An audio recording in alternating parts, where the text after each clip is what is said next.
ناظرین، حکومت پنجاب کا ایک بار ان کی نااہلی کا منہ بولتا ثبوت پھر سامنے آ گیا ہے اور ایک بار پھر ان کی نااہلی منظر عام پر آ چکی ہے کہ آج سے چند ماہ قبل داتا دربار کے سامنے ایک بہت بڑا سانحہ پیش آیا تھا کہ جس میں ایک ماں اور بیٹی جو ہے وہ اپنی زندگی کی بازی ہار گئی، اور پھر اس کے بعد جو پولیس نے اور وہاں پر موجودہ اہلکار، ریسکیو اور باقی دیگر عملہ تھا، ان کے ساتھ جو سلوک پیش کیا گیا وہ بھی کسی سے چھپا ڈھکا نہیں۔ اور پھر اس کے بعد محترمہ مریم نواز صاحبہ نے جس طرح اپنا ایک ٹویٹ کیا کہ ملزمان کے درمیان صلح ہو گئی ہے، وہ بھی آپ لوگ جانتے ہیں۔ ابھی یہ زخم تازہ ہی تھے، لوگ اس کو بھول نہیں پائے تھے، لیکن اس کے بعد داتا دربار کے اوپر ایک وہاں پر جو کنسٹرکشن جاری ہے وہاں پر ایک اور ناخوشگوار واقعہ پیش آیا ہے۔ واقعہ کچھ یوں پیش آیا ہے کہ وہاں پر جو ملبہ گرایا جا رہا تھا اور دیوار گرانے کے دوران جو ہے ایک شخص اس دیوار کے نیچے آیا ہے اور اس کے بعد وہ شدید زخمی ہوا ہے، اسے ہاسپٹل منتقل کیا گیا اور ہاسپٹل منتقل ہونے کے بعد وہ زخموں کی تاب نہ لاتے ہوئے اپنی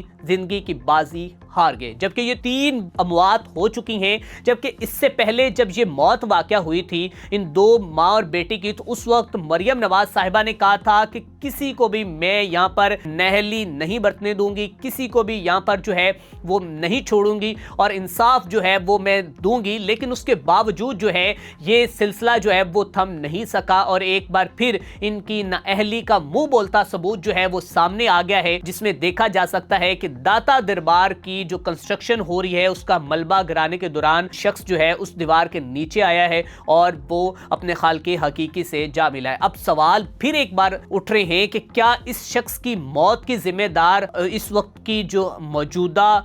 گورنمنٹ ہے وہ ہے، یا پھر وہ شخص ہے جو کرین سے جو ملبہ گرا رہا تھا، یا پھر جو اس کنسٹرکشن کے جتنے بھی ذمہ داران ہیں، جو ٹھیکے دار، جیسا کہ پہلے بھی آپ بخوبی جانتے ہیں کہ ٹھیکے داروں کو ہی قربانی کا بکرا بنایا گیا تھا، ہو سکتا ہے اس بار پھر وہی ہو۔ کیا اس بار پھر کوئی اسسٹنٹ کمشنر اور جیسے ایک دفعہ انصاف کا بول بالا انہوں نے کہا تھا ہوگا، پھر اسی طرح ہوگا؟ کیا اب وقت ہے، اب بتائے گا کہ معاملات بنتے کیا۔ لیکن ایک بار پھر ناخوشگوار واقعہ پیش آیا ہے کہ داتا دربار پر ایک شخص جو ہے وہاں پر حاضری کے لیے آیا تھا اور ان کی نااہلی اتنی تھی، ان کی عدم توجہ اتنی تھی کہ اس شخص کے گزرنے کے بعد، جبکہ وہاں پر اگر کوئی احتیاطی تدابیر پریکاشنز ہوتے، وہاں پر لوگوں کو تنبیہ کی جاتی، یا پھر وہاں کا ایریا جو ہے وہ اتنا ایک سانحہ ہونے کے بعد بھی اگر ان کو سمجھ نہیں آ رہی، تو میں کہتا ہوں کہ نہ جانے پھر ان کو کب آئے گی۔ اب دیکھتے ہیں کس کا مقدمہ کس کے خلاف درج ہوتا ہے اور محترمہ جو ہے اس کے حوالے سے کیا بیانات دیتی ہیں، یہ وقت بتائے گا۔ لیکن انتہائی افسوسناک واقعہ پیش آیا ہے کہ ایک بار پھر ایک شخص جو ہے اپنی زندگی کی بازی ہار گیا۔ اسی کے ساتھ ہم نے میزبان میاں اسلام کو دیجیے اجازت، دیکھتے رہے میٹرو 53۔